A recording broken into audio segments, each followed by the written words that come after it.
Fala família Liga, Igor falando e hoje a gente vai falar sobre o polêmico indicador P-Cycle Top. Eu recebi aqui alguns feedbacks, algumas mensagens para que eu falasse um pouco desse modelo de ciclo, que é um dos modelos que eu utilizo para chegar na minha métrica de risco, a qual eu utilizo para fazer o Dollar Cost Average por intensidade, seja de compra ou de realização, que é o momento que a gente está se aproximando cada vez mais. A gente vai falar sobre tudo isso hoje. O Guilherme, da Criptomaníacos, fez um vídeo sobre o P-Cycle Top, pessoas me mandaram esse vídeo, eu vi o vídeo e realmente eu acho que faltou que ele falasse duas importantes coisas, muito importantes, que ele não mencionou no vídeo. A gente vai falar sobre isso hoje, deixe seu like, ative a notificação e também não deixe de ver o nosso clube de membros, o link está na descrição do vídeo. Lá a gente tem análises todos os dias, nós temos um grupo privado com troca de informação, nós temos também vídeos,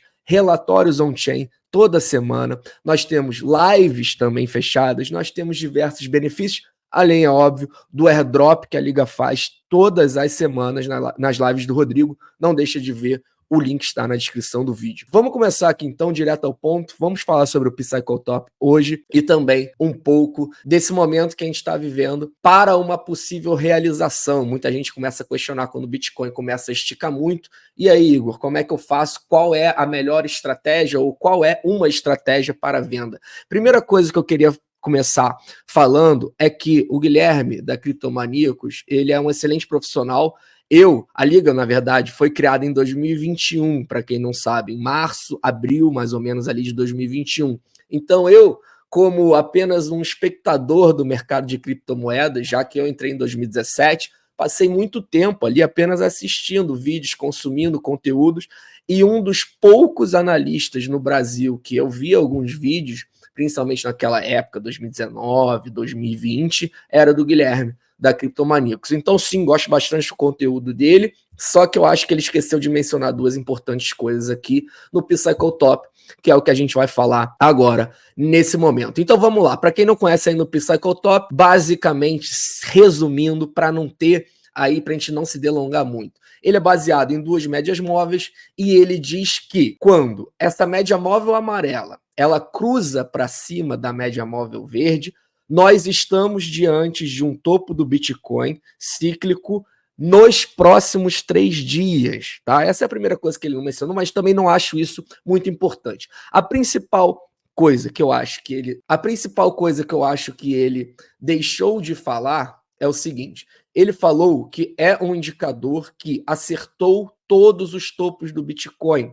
Só que é muito importante que seja mencionado quando você fala isso, porque quando você olha aqui no modelo do P-Cycle Top, você realmente vê que todos os cruzamentos de média, eles estavam ali próximo ao topo, só que é importante que você saiba de uma coisa. Esse é um modelo que foi criado em 2019. Isso é muito importante ser mencionado. É um modelo que, lá em 2019, a pessoa, o criador, olhou para trás e aí se baseou para criar. Então, o topo de 2017 e o topo duplo de 2013, não é que esse modelo já existia e ele realmente cravou ali os topos. Não, ele foi criado em 2019, olhando para trás, se baseou nisso, viu um modelo em que encaixava ali, que teria adivinhado os dois topos de 2013, que teve o topo duplo, e o topo de 2019.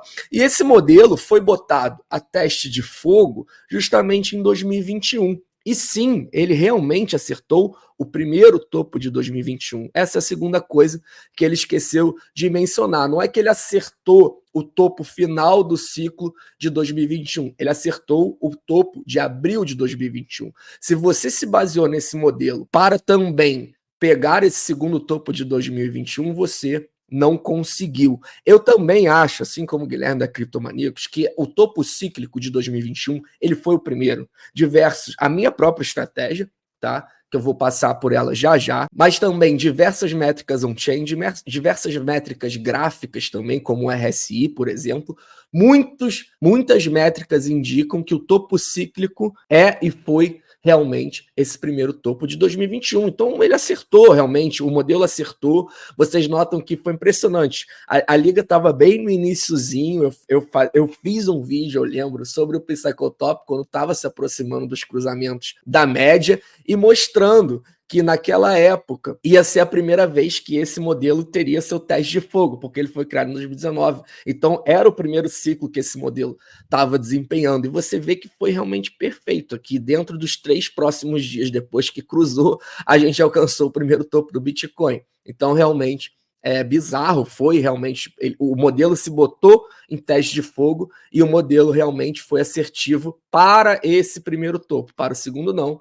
Mais uma vez, lembrando, esse modelo foi criado em 19. Então, eu vi muita gente me questionando ou para eu comentar: o Psychotop, ele é mágico, ele acertou todos os topos do Bitcoin. Não, ele não acertou todos os topos do Bitcoin. É impossível ele ter acertado um modelo que foi criado em 2019, é impossível ter acertado topos passados. Mas sim, é um excelente modelo. E agora nós vamos entrar aqui um pouco na minha estratégia, que eu quero fazer alguns comentários. Eu, antes de tudo, acho que todos devem ter uma estratégia para se basear. Tanto uma estratégia de entrada, como uma estratégia de saída. Porque a estratégia, ela consegue te blindar das suas emoções. Se você não tem uma estratégia bem definida, que você vai seguir ela à risca, uma estratégia que já se mostrou vencedora, você vai ficar muito suscetível ao seu cérebro, às suas emoções, às narrativas, e você pode acabar fazendo besteira no mercado. Como eu sempre digo para vocês, quando a coisa tá ruim, lá em 2022, quem estava aqui em 2022 sabe,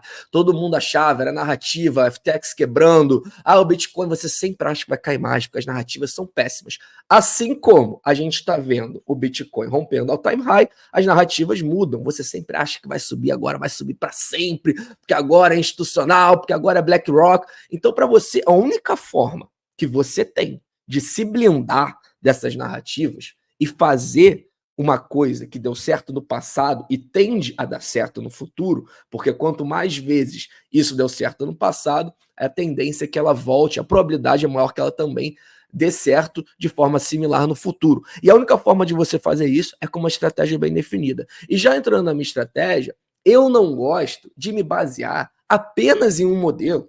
O Bitcoin, graças ao on-chain, principalmente, ele tem diversos modelos de ciclo, diversos. Então, você que fica baseado em um, por exemplo, não, vou escolher o P-Cycle-Top. Cara, se o P-Cycle-Top errar, você pode jogar 4 anos no lixo, porque a gente sabe da volatilidade do Bitcoin. Então, uma pessoa que entrou no mercado, tá pegando seu primeiro ciclo, sobreviveu a 2022, acumulou em 2023. Não, agora eu vou vender tudo quando isso aqui cruzar para cima, porque o P-Cycle-Top sempre acertou, a pessoa não pegou, que ele foi criado em 2019. Não, eu vou pegar quando cruzar. Você pode acertar. Pode, porque esse modelo pode acertar. Mas e se ele não acertar? Você vai jogar fora 4 anos no lixo? É por isso que a minha estratégia, já agora dando um spoiler do que eu explico a fundo no curso, ela é baseada em 8 modelos. 8 modelos. Você pega a média deles e você chega numa métrica de risco. Porque por mais que um não acerte, esse aqui quase acertou, você pega ali os modelos que, obviamente, foram assertivos no passado, você chega na média entre eles e aí você começa a ver uma probabilidade de ter o topo. Porque assim como nenhum modelo é mágico, é óbvio que isso aumenta a probabilidade de você chegar mais perto. Quando você tem, então, vários modelos, você consegue ali ter uma probabilidade maior de enxergar as coisas, porque você está tirando a média de vários modelos que no passado também foram próximos ali do topo, e principalmente você pode analisar cada modelo, por exemplo, dos que estão aqui, eu já estou dando um puta spoiler do curso, mas tudo bem. Você pode analisar cada modelo e tirar o que vocês não gostam. Sei lá, esse P-Cycle-Top aí eu não gostei não, por um motivo qualquer. Beleza, você vem aqui e você tira o P-Cycle-Top. Então hoje o que tem uma métrica de risco de 82, vocês vão ver que se tirar o P-Cycle-Top, ela vai aumentar, vai para 83. Não, eu também não gosto aqui do Road Ratio, nem do Nuple. Não gosto deles porque não gosto. Aí você vê que já muda para 78. E que negócio de métrica de risco é esse, Igor? Mais uma vez, a métrica de risco, ela é como se fosse uma média de todos esses modelos, para ver aí se o Bitcoin, em que ponto o Bitcoin está. É óbvio que esse site aqui, ele também não é mágico. Não é porque a métrica de risco ela tá alta, ela tá se aproximando de 100, então o Bitcoin vai dar o topo. Não existe. Certeza do futuro ninguém tem. O que a gente tem no mercado é enxergar quais são as maiores probabilidades. Esse site aqui, já falando, ele também ajustou, tá? Ele também foi ajustado. Essa métrica de risco foi ajustada para pegar, como vocês notam aqui também, o primeiro topo, que foi o topo cíclico, por os motivos que eu já expliquei nesse vídeo, que foi o topo cíclico aqui de 2021. Então ela foi ajustada posteriormente e para mim tudo bem, você tem que ir ajustando mesmo. Nenhum ciclo se repete de forma idêntica, eles são semelhantes, são muito semelhantes, principalmente se dá pelo halving do Bitcoin, que é um evento ali muito marcante que mexe na oferta e faz a gente ter um ciclo tão bem definido de 4 em 4 anos. Mas, mais uma vez, os modelos eles vão se ajustando e é para a gente conseguir enxergar as maiores probabilidades. Então vocês notam aqui que hoje a gente tem aqui, se a gente botar todos esses modelos, a gente chega nessa métrica de risco e, mais uma vez, a métrica de risco, ela define a sua intensidade para compra e a sua intensidade para venda, porque eu não acho que você, digamos assim, digamos que essa métrica de risco ela ainda estivesse para compra, estivesse lá em 50, só para a gente interpretar aqui. Eu não acho que você tem que ter a mesma intensidade quando o Bitcoin está apresentando uma métrica de risco 50, 40, do que você tem quando ele está apresentando uma métrica de risco 7, numa métrica de risco 14, que é o quanto ele estava apresentando quando os preços estavam aqui embaixo, em 15 mil dólares. Então é o que eu sempre falava também em 2022. Bola de cristal, ninguém tem. Cair mais, sempre pode cair. Mas isso não exclui o fato que, ciclicamente, aquilo já era um puta preço para o Bitcoin, 17 mil dólares, 15 mil dólares, era um excelente preço para o Bitcoin. Ah, podia ir a 12, como muitos falavam? Podia a 8, podia a 5, podia até a 0. Poder, tudo pode. Mas a gente tem, baseado no passado, informações que trazem para o presente quais são as maiores probabilidades. Então, naquele momento, como vocês notam, a gente tinha uma métrica de risco que chegou aqui a 3, mais uma vez, isso aqui foi ajustado, tá? Então, a gente tem uma métrica de risco que chegou a 9 diversas vezes, 3, 7, e mostrava que o Bitcoin estava barato naquele momento. Eu vou entrar fundo aqui, vou começar a entrar fundo aqui nessa estratégia de realização, porque eu sei que nem é o que a maioria quer ouvir, mas infelizmente eu não acho, tá, que a gente está perto do topo final do Bitcoin nesse ciclo, não acho. Só que a gente tem que ter uma estratégia de saída. Eu sei que a maioria nem gosta de ouvir isso. Ah, não, fica quieto, Igor, o Bitcoin ainda tem muito para subir, o varejo nem chegou. Beleza, o Google Trends, por sinal, é um dos modelos que eu utilizo para métrica de risco, beleza? Caso vocês não saibam. Então, para realmente o varejo, quando ele chega, isso também tem que ser levado em conta. E é por isso que eu utilizo diversos modelos. Um dos modelos é o Google Trends, que nem está aqui, por sinal. Mas no clube de membros, o pessoal já sabe qual é a métrica de risco que eu utilizo, por quê, e eu vou começar a bater mais nessa tecla. Passando rapidamente, a estratégia de realização no dollar cost average de saída, ela também não precisa ser exata. A métrica de risco está aqui 50, então eu preciso realizar. Eu não realizei nada até agora do Bitcoin, nada. Por quê, Igor? Se a métrica de risco está aqui, a minha está 70 e poucos, está 73, se eu não me engano, 72. Por que você não realizou? Você não está seguindo a estratégia que você acabou de falar que tem que seguir e se blindar das narrativas? Calma, vou explicar. Eu não realizei ainda porque o Bitcoin não tinha rompido o time high. Simplesmente isso. Eu acredito que quem enxerga valor no Bitcoin já entendeu. Bitcoin, antes de all time high, é praticamente risco zero, entende? É óbvio, quando eu falo isso, guardem as devidas proporções. Mas Bitcoin antes de all time high é risco zero, porque a gente sabe que vai romper o time high e vai subir muito, principalmente por tudo que está acontecendo, os ETFs spot, e o halving está vindo, etc. Então, sim, eu ainda não realizei. Vou começar a falar ali no clube de membros qual vai ser a minha estratégia agora que o Bitcoin ele realmente rompeu o all-time high, mas mais uma vez, não é, então tá 70, então tem que realizar. Primeiro que você não precisa botar essa realização de saída, nem aqui da forma que eu montei, você pode botar proporcional. Ah, não, eu sou uma pessoa que sou holder, eu gosto de comprar quando tá a métrica de risco tá lá embaixo e eu gosto de sair quando tá lá em cima, beleza. Aí você de repente vai utilizar para a realização de saída somente quando a métrica de risco está acima de 80, entre 80 e 90, entre 90 e 100, você vem para cá. Mas mesmo assim, você não precisa... 1/3, então, vou realizar quando tiver entre 80 e 90, e 2/3 quando tiver entre 90 e 100. Não necessariamente, você pode dividir da forma que você quiser. Não tem resposta certa, você pode pegar aqui, não, se você é mais conservador, vou começar a realizar quando tiver aqui em 70. Então você pega aqui, nessa faixa aqui, de 60, vamos lá, bem conservador, de 60. Eu vou ter que realizar 1/10 de 60 a 70, 2/10 de 70 a 80, 3 de 80 a 90 e 4/10 de 90 a 100? Não necessariamente, você pode botar aqui 10%, 20%, aí mais 20% e 50% você guarda para métrica de risco acima de 90. É uma questão sua. E mesmo assim, dentro da métrica de risco, enquanto ela está entre, por exemplo, 70 e 80, você pode dividir também. Digamos que eu dividi aqui tudo igual, 25% aqui, 25, 25, 25.